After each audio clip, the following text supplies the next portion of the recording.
من الشیطان الرجیم بسم اللہ الرحمن الرحیم ولا تجعلوا الله عرضة لأيمانكم أن تبروا وتتقوا وتصلحوا بين الناس والله سميع عليم لا يؤاخذكم الله باللغو في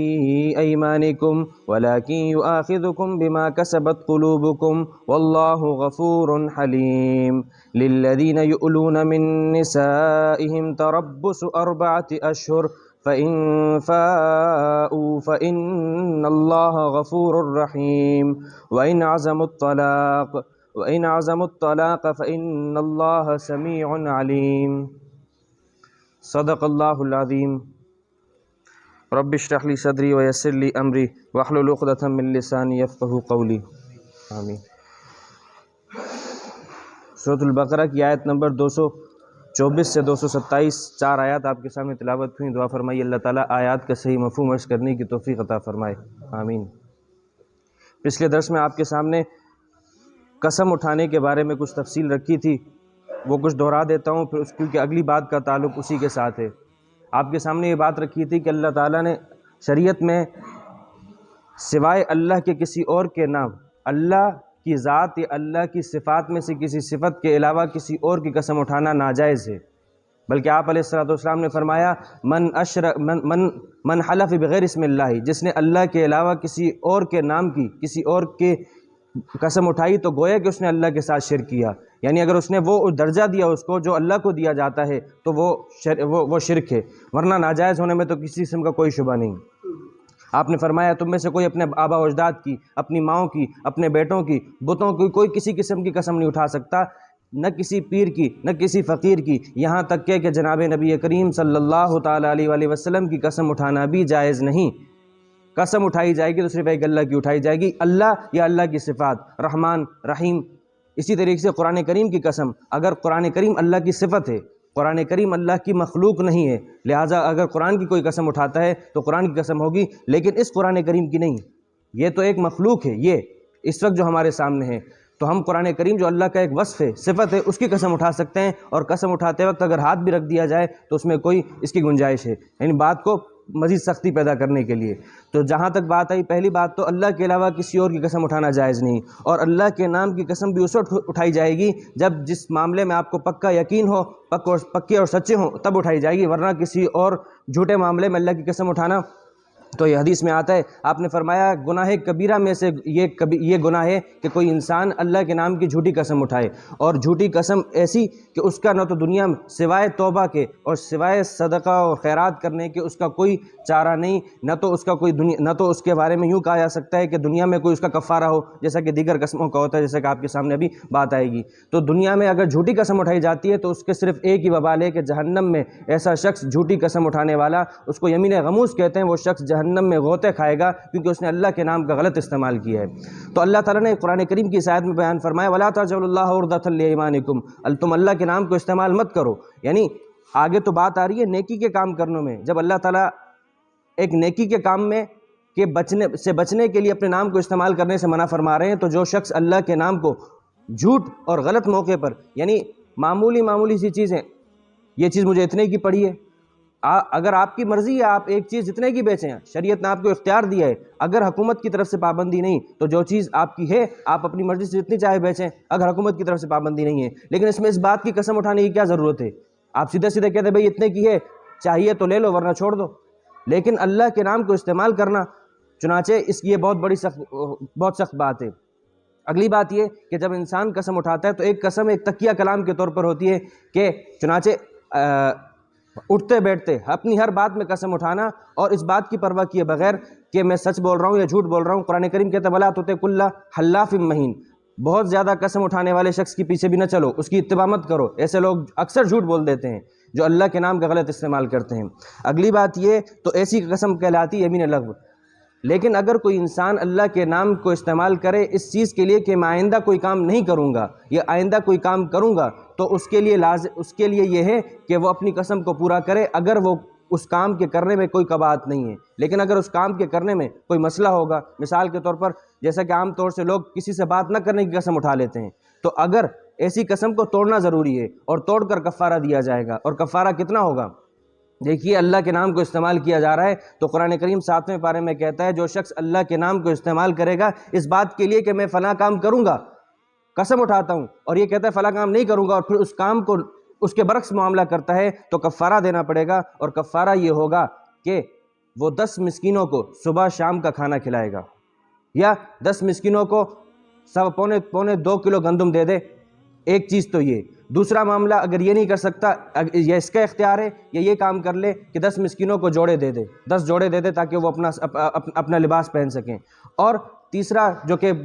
پہلے زمانوں میں ہوا کرتا تھا، غلاموں کا رواج تھا، تو غلام کو آزاد کرے گا۔ اگر یہ 3 کام کرنے کے پاس اس کی گنجائش نہیں ہے تو چوتھا کام اس کے اوپر لازم ہو جائے گا، وہ یہ کہ 3 دن کے مسلسل روزے رکھے گا، کیونکہ اللہ کے نام کو استعمال کیا جا رہا ہے۔ تو اگر کوئی شخص اللہ کے نام کا استعمال کرتا ہے آئندہ کے کسی کام کے کرنے کے لیے یا نہ کرنے کے لیے اور پھر معاملہ اس کے برعکس کرتا ہے تو اپنی قسم کو توڑتا ہے تو اس کو کفارہ دینا پڑے گا۔ لیکن ایسی قسمیں بھی ہمیشہ نیکی کے کاموں سے بچنے کے لیے نہیں اٹھائی جائیں گی۔ گناہوں کے کرنے، مثال کے طور پر کوئی شخص ایسی قسم اٹھا لیتا ہے کہ 2 آدمی جھگڑ پڑے، آپ جیسے کہ واقعات میں آتا ہے اس آیت کے واقعات میں کہ کسی صحابی نے یہ قسم اٹھا لی تھی کہ میری بہن اور بہنوئی کے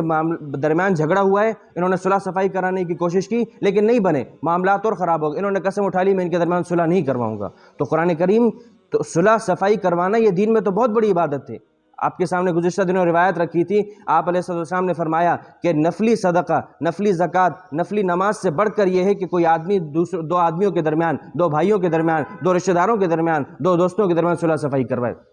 لیکن آج ہمارا معاملہ افسوس سے کہنا پڑتا ہے، رشتہ داری بہت بڑی چیز ہے۔ حدیث میں آتا ہے الرحم شجنۃ من الرحمن، اللہ تعالیٰ نے صلہ رشتہ داری جوڑنے کے لیے جو عربی میں لفظ آتا ہے اس کو کہتے ہیں رحم، اور اللہ تعالیٰ فرماتے ہیں حدیث میں آتا ہے کہ میں نے اپنی ذات رحمان سے رحم کا لفظ نکالا ہے، لہٰذا اگر جو شخص رشتہ داری جوڑے گا وہ میرے نام کو جوڑ رہا ہے، جو رشتے ناطے توڑ رہا ہے وہ میرے نام کو توڑ رہا ہے۔ حدیث میں آتا ہے آپ نے فرمایا جب اللہ تعالیٰ نے تمام مخلوقات کو پیدا کر دیا تو جب تمام مخلوقات پیدا ہو گئیں تو اللہ کی بارگاہ میں رشتہ داری کھڑی ہوتی ہے، رشتے ناطے، رشتہ جو آپس میں بھائیوں کے درمیان، دوستوں کے درمیان، اور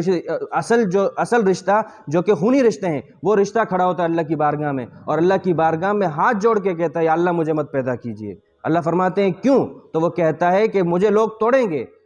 اللہ فرماتے ہیں تیرے لیے یہ بات کافی ہے، تو سن لے، جو تجھے توڑے گا میں اسے توڑوں گا، جو تجھے جوڑے گا میں اسے جوڑوں گا۔ ایک دوسری روایت میں آپ نے فرمایا من احب ان ينسأ له فی عمرہ، جو شخص یہ چاہتا ہے کہ اس کی عمر میں اضافہ ہو، اور ساتھ میں یہ بات بیان فرمائی جو شخص یہ چاہتا ہے کہ اس کی زندگی میں برکت پیدا ہو تو وہ ایک کام کرے فلیصل رحمہ، وہ اپنے رشتے جوڑے۔ رشتے ناتوں کی فکر کرنی ہے، لیکن بجائے اس کے کہ ہم رشتے جوڑیں الٹا توڑنے کی قسم اٹھا لیتے ہیں۔ تو اللہ تعالیٰ فرماتے ہیں تم ایسے معاملات میں اللہ کے نام کو استعمال مت کرو، وَلَا تَجْعَلُوا اللَّهَ عُرْضَةً لِأَيْمَانِكُمْ، تم اللہ کے نام کو اپنی قسموں کے لیے استعمال مت کرو، اللہ کے نام کو تم اپنی قسموں کے لیے ڈھال مت بناؤ اس بات کے لیے کہ ان تبروا، کہ تم نیکیاں نہیں کرو گے، حالانکہ اللہ تو نیکی کرنے کا حکم دیتا ہے۔ وَتَتَّقُوا، کوئی ایسا معاملے کی قسم اٹھا لیتے ہو جس کے نہ کرنے میں تم تقوی سے دور ہوتے ہو، تو اللہ تو تمہیں قرآن کریم کا ہر صفحہ تقوی کے حکم سے بھرا ہوا پڑا ہے، تم اسی کام سے بچنے کی قسم اٹھاتے ہو۔ پھر فرمایا وَتُصْلِحُ بَيْنَ النَّاسِ، لوگوں کے درمیان صلح صفائی کروانے نہ کروانے کی قسم اٹھا لیتے ہو، ایسے کاموں کے لیے تم اللہ کے نام کو استعمال مت کرو۔ واللہ سمیع علیم، اللہ تعالیٰ تمہاری ہر بات سن رہا ہے۔ قرآن کریم میں یہ الفاظ سمیع علیم جب اللہ تعالیٰ بیان فرماتے تو کیوں؟ کہ اللہ تمہاری نیتوں کو بھی جان رہا ہے، تمہارے الفاظ کو بھی جانتا ہے۔ پھر اللہ تعالیٰ اس قسم کا بیان فرماتے ہیں جو عام طور سے لوگ ایسی قسم اٹھا لیتے ہیں جس پر پکڑ نہیں ہوتی، یعنی اٹھتے بیٹھتے ایسی قسم جس کا تعلق اس کا کوئی پکا ارادہ نہیں ہوتا۔ تو اللہ فرماتے لا یؤاخذکم اللہ باللغو فی ایمانکم ولکن یؤاخذکم بما کسبت قلوبکم، البتہ جس قسم کو تم نے پکا ارادہ کرنے کا اٹھائی اللہ کے نام کی قسم اور پھر نہیں کیا تو اس میں تمہاری پکڑ ہوگی۔ پھر فرمایا واللہ غفور حلیم۔ اب جب یہ بات قسم کی بات آ گئی تو اگلی بات سنیے کہ عرب کے بعض اوقات انسان بیوی کے معاملے میں بیوی کے حوالے سے کوئی قسم اٹھا لیتا ہے تو ایسی قسم کا ذکر، ایسی قسم کا رواج عربوں میں بہت تھا۔ چنانچہ رواج یہ تھا کہ اپنی بیوی کو تنبیہ کرنے کے لیے وہ حد سے زیادہ تجاوز کر لیا کرتے تھے۔ قسم اٹھا لی اپنی بیوی کے پاس، ایک صورت یہ ہوتی تھی کہ میں تمہارے پاس کبھی بھی نہیں آؤں گا، یعنی تم سے کبھی بھی صحبت نہیں کروں گا، تو ایسی قسم اٹھا لی تو اس میں بیوی کا نقصان ہے اور مقصد تنبیہ دینا ہوتا تھا لیکن حد سے زیادہ تجاوز کر لیا۔ تو شریعت نے قرآن کریم جب کی آیت یہ بتاتی ہے کہ ہم تمہیں اعتدال سکھاتے ہیں، تم اگر بیوی کو تنبیہ کی نوبت آتی ہے تو تنبیہ بھی کرو، لیکن حد سے تجاوز مت کرو۔ اور تنبیہ کی صورت کیا ہوگی کہ اس کے لیے اس بات کی گنجائش ہے کہ جو شخص اگر قسم اٹھاتا ہے اپنی بیوی کے پاس نہ جانے کی تو اسے اس بات کی گنجائش ہے کہ وہ 4 مہینے تک نہ جائے، لیکن 4 مہینے گزر جائیں گے تو فوراً اس کی بیوی کو طلاق واقع ہو جائے گی۔ کیوں؟ کیونکہ تم اگر مثال کے تو کوئی آدمی یہ قسم اٹھاتا ہے میں اپنی بیوی کے پاس نہیں جاؤں گا، یہ ساری زندگی نہیں جاؤں گا، یا 4 مہینے، سال، 6 مہینے کی قسم اٹھا لی تو جوں 4 مہینے گزریں گے، قمری اعتبار سے جوں 4 مہینے گزریں گے، قرآن کہتا ہے کہ طلاق واقع ہو جائے گی۔ اور اگر ان 4 مہینوں میں وہ چلا جاتا ہے تو اپنی قسم کو توڑ رہا ہے، تو قسم کو توڑے گا تو کفارہ دے گا۔ تو قرآن کریم ایسے لوگوں کے بارے میں کہتا ہے جو شخص بیوی کے پاس نہ جانے کی قسم اٹھا رہے ہیں، ان لوگوں کے لیے 2 باتیں ہیں، 2 باتوں میں سے ایک بات ہے، اگر 4 مہینے تک انتظار کیا تو طلاق واقع ہو جائے گی، اگر 4 مہینے سے پہلے چلے گئے تو اللہ کے نام کا استعمال کیا تھا لہٰذا کفارہ دینا پڑے گا۔ اللہ فرماتے ہیں للذین یؤلون من نسائہم، وہ لوگ جو اپنی بیویوں سے ایلا کرتے ہیں یعنی ان کے پاس نہ جانے کی قسم اٹھاتے ہیں، ان کے نفع کے لیے ہم انہیں 4 مہینے کی مہلت دیتے ہیں، 4 مہینے تک تو انتظار کر سکتے ہیں، لیکن فَإِن فَاءُوا، اگر ان 4 مہینے میں وہ اپنی بیوی کے پاس چلے گئے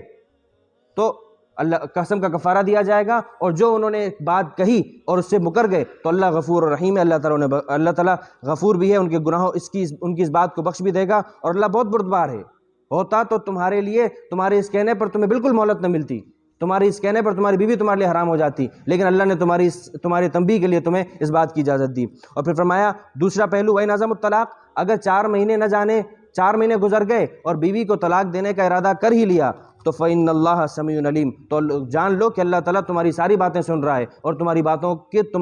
باتوں کے کیے جاتے وقت تمہاری نیتوں سے بھی واقف ہے۔ تو یہ آیات ہمارے سامنے ایک اگرچہ اس کا رواج ہمارے معاشرے میں نہیں ہے، لیکن بات ساری کی ساری وہی ہے کہ اللہ کے نام کا استعمال بہت بڑی چیز ہے، بہت بڑی چیز ہے۔ آئندہ جو آیات آ رہی ہیں اس میں طلاق کے حوالے سے، عدت کے حوالے سے مکمل مسائل ہیں، تو اس کے حوالے سے میں نے یہ سوچا آپ کے سامنے اس وقت بہت زیادہ ضرورت ہے۔ جو شخص شادی کر رہا ہے، شادی شدہ مرد کے لیے یہ بات ضروری ہے کہ وہ سوچے کہ کن الفاظ، بہت سے ایسے مسائل ہیں ہم کہہ دیتے ہیں، زبان سے کہہ دیتے ہیں، لیکن وہ طلاق واقع ہو جاتے ہیں، اور طلاق کے مسائل اگر نوبت آتی ہے تو کس وقت دینی چاہیے، کیا ہو، ایک شریعت کے اہم مسائل ہیں، پھر بعد میں ماتھا پیٹتے ہیں، پھر بعد میں کہتے ہیں کہ بھائی